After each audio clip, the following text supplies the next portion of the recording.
Olá, sejam todos e todas muito bem-vindos e bem-vindas. Eu sou Beto Ramos e esse é o programa Café com Espiritismo.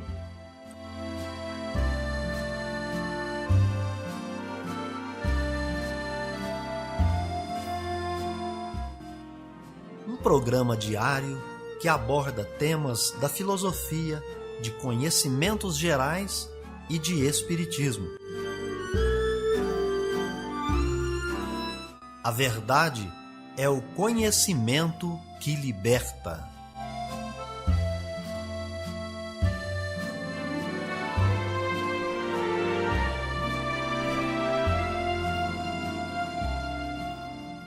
Bom dia para você que está acordando agora. Hoje é 29 de junho, terça-feira, e está no ar Café com Espiritismo. Notícias, informações e dicas importantes você encontra só aqui no Café com Espiritismo. E a gente já vai trazendo para você as nossas efemérides, o dia na história, os fatos importantes e as personalidades.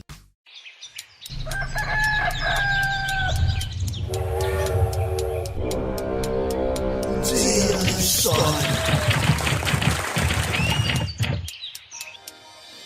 O dia 29 de junho é a data de nascimento da culinarista e apresentadora paulista Palmirinha Onofre. É nessa ocasião também que se comemora o Dia do Colono Alemão em Petrópolis, um feriado municipal. 29 de junho lança-se o programa Garimpo na Rádio Nacional do Rio de Janeiro. E você sabia que é esse dia que se comemora o Dia de São Pedro? Viver bem. Dicas de como conviver harmoniosamente em todas as fases da vida. Para você que busca sua melhora individual, temos dicas de esportes, alimentação saudável, leitura edificante, hábitos espíritas e profissões. Viva bem e favoreça sua saúde física, mental e espiritual.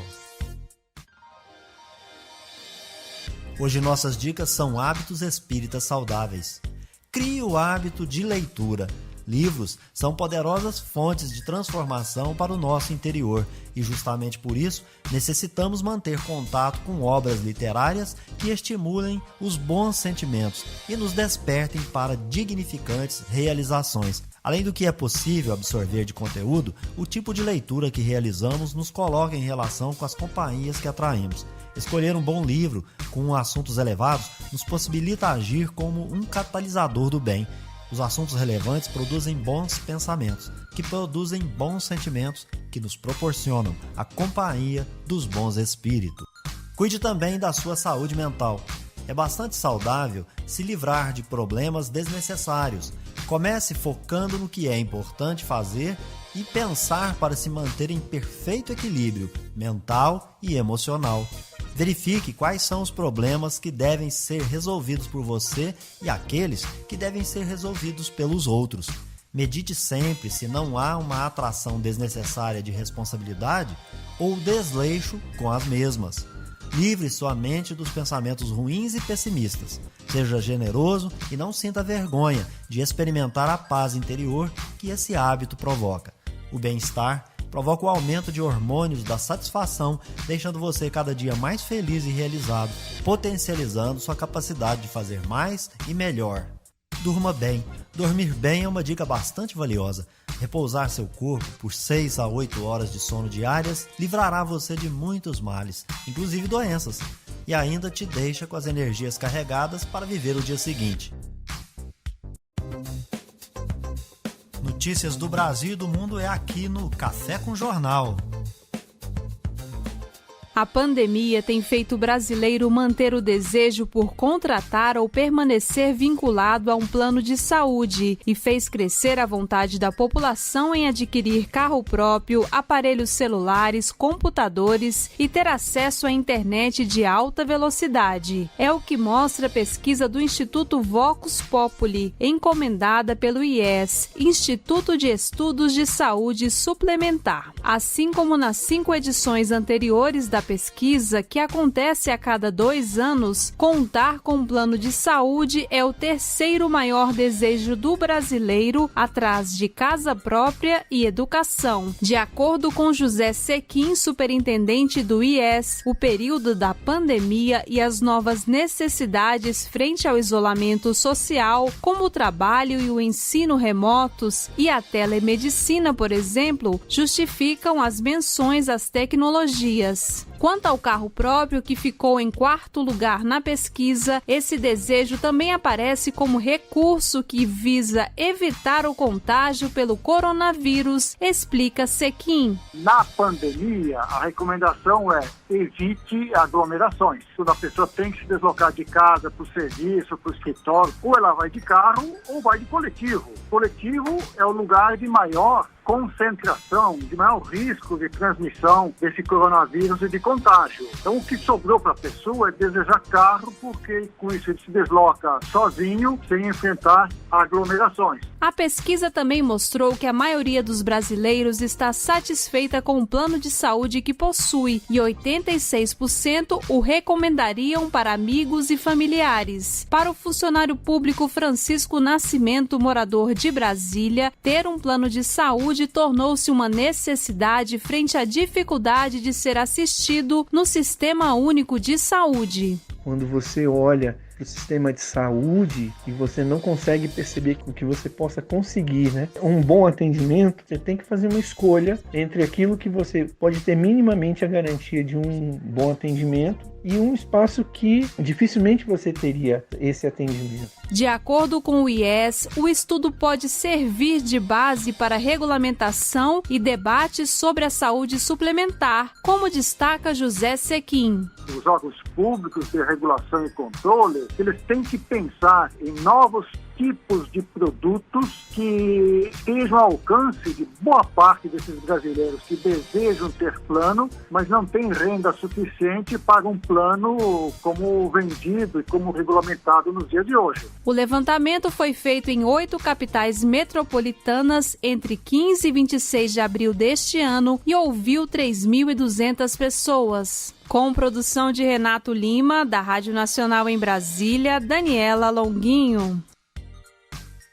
A Caatinga é um bioma totalmente nacional que representa cerca de 11% do território brasileiro e está presente no Nordeste e no Norte de Minas Gerais.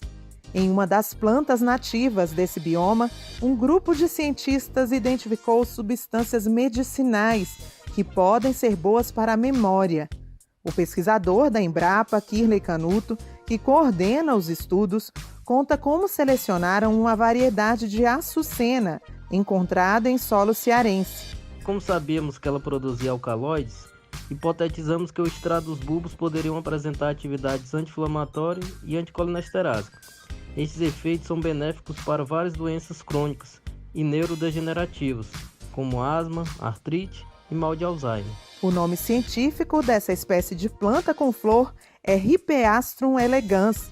Na linguagem popular, além de açucena, também é conhecida como lírio, cebola do mato, cebola berrante e flor da imperatriz. As mudas de açucena foram colhidas nos municípios de Pacatuba, que faz parte da Grande Fortaleza, e em Moraújo, a cerca de 300 quilômetros da capital cearense. Depois disso, foram cultivadas em canteiros da Embrapa.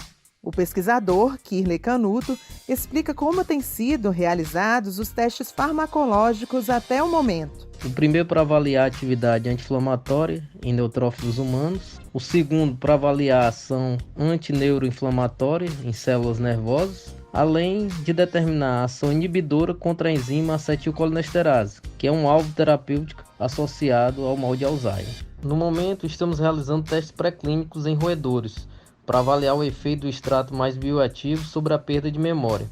O grupo pretende seguir com as análises para avaliar o desenvolvimento de novos fármacos, que podem custar menos para o consumidor, como destaca o coordenador do estudo. Tentamos que o campo possa ser uma fábrica de medicamentos usando plantas nativas como a açucena, que é naturalmente adaptada às condições do semiárido, gerando emprego e renda, além da possibilidade de se oferecer medicamentos com menor custo por não conter ingredientes importados. A pesquisa teve início em 2016 e contou com uma equipe multidisciplinar de cerca de 20 profissionais da Embrapa Agroindústria Tropical e das universidades estadual e federal do Ceará, e também de estudantes universitários.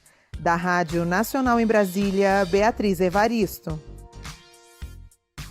O foragido Lázaro Barbosa foi encontrado e morto nesta segunda-feira após 20 dias de buscas. Ele era acusado de matar 4 pessoas na zona rural do Distrito Federal. A informação da captura de Lázaro foi divulgada inicialmente pelo governador do estado de Goiás, Ronaldo Caiado, por volta das 9h30 da manhã desta segunda-feira. Em seguida, foi divulgado um vídeo onde policiais carregam Lázaro, aparentemente sem vida, e o colocam dentro de uma ambulância. Segundo o secretário de Segurança de Goiás, Rodinei Miranda, Lázaro foi morto ao reagir ao cerco policial. Ele estava armado, ele foi para o mato, fizemos o cerco, ele tentou fugir ao cerco e confrontou. Ele, na hora da abordagem, descarregou a pistola em cima dos policiais e não tivemos outra alternativa senão revidar.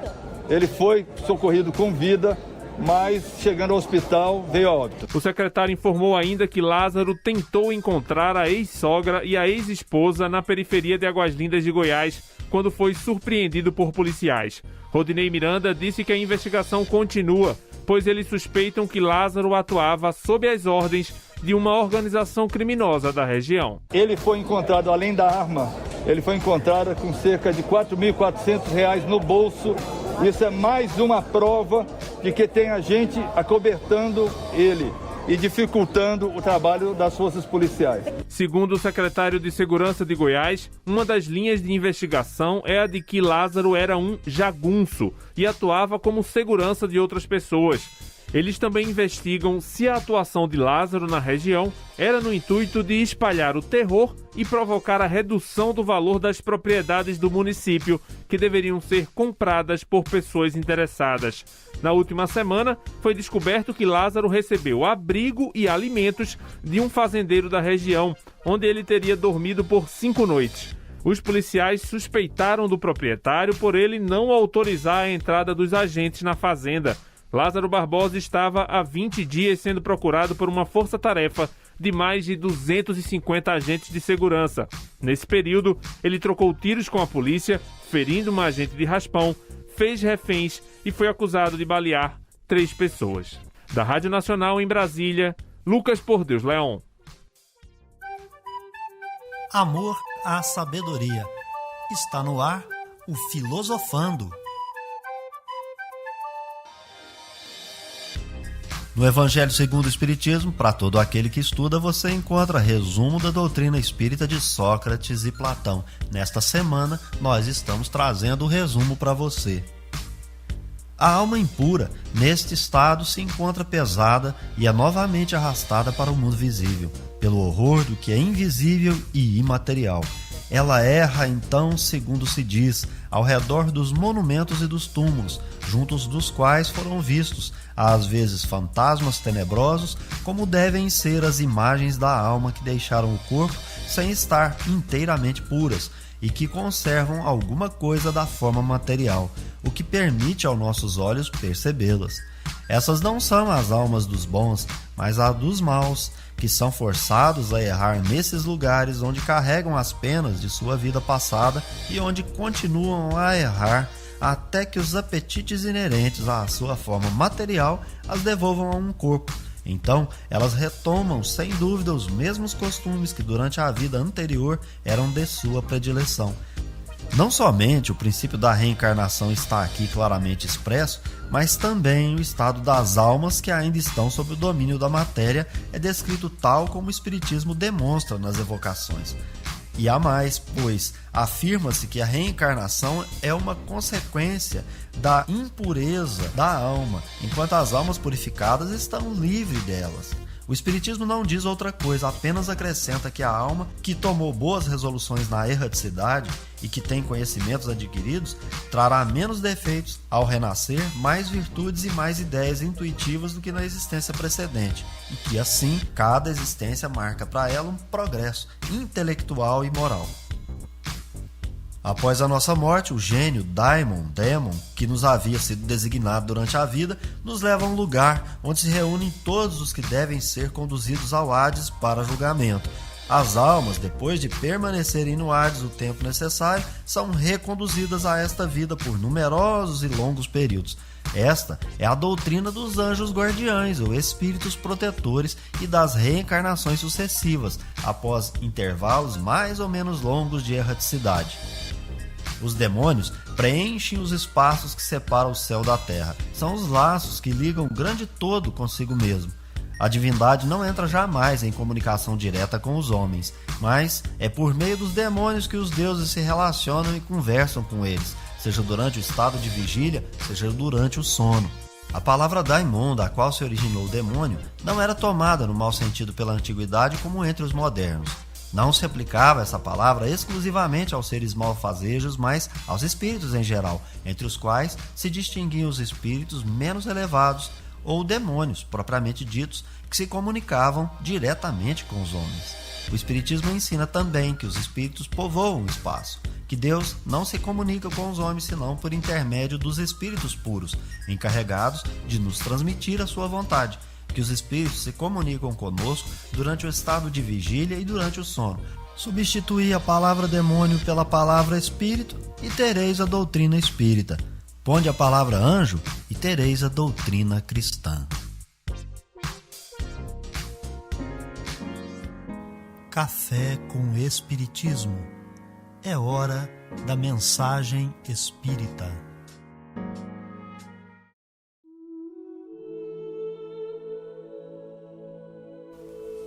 O ódio. Amai-vos uns aos outros e serei felizes. Tratai sobretudo de amar os que vos provocam indiferença, ódio e desprezo.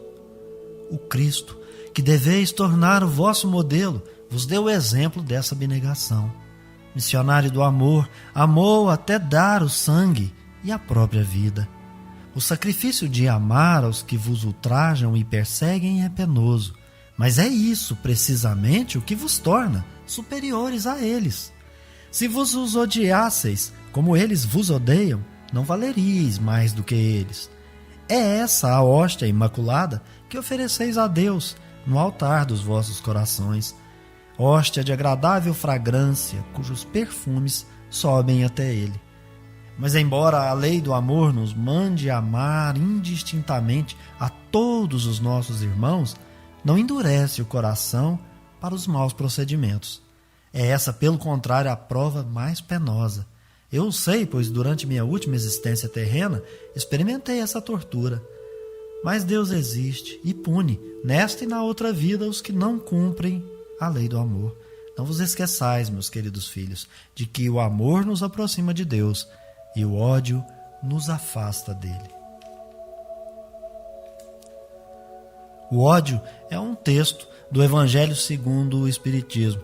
Está lá no capítulo 12, no item 10. Fenelon, em Bordeaux, no ano de 1861, ao falar sobre o ódio, fez um convite à reflexão sobre o axioma amai-vos uns aos outros. Sua mensagem concisa é objetiva no que concerne aos benefícios alcançados por todo aquele que cumpre a lei do amor. Se pensarmos bem, Fenelon ensina que os mais necessitados de nosso amor são os indivíduos que nos provocam indiferença, desprezo, ódio. Ele fala mesmo, é do amor aos inimigos. Qual o limite do amor? Segundo Fenelon, Jesus, a quem devemos tornar o nosso guia e modelo, foi até o sacrifício do próprio sangue, da própria vida. Muitos dizem da dificuldade de repetir Jesus. Se assim fosse, não seria ele o modelo para os habitantes do planeta Terra. Hoje, quando não mais se precisa enfrentar o madeiro, sacrifiquemos nossa vaidade, nosso orgulho, nosso egoísmo, nossa prepotência, a fim de que assim estejamos mais próximos de Deus.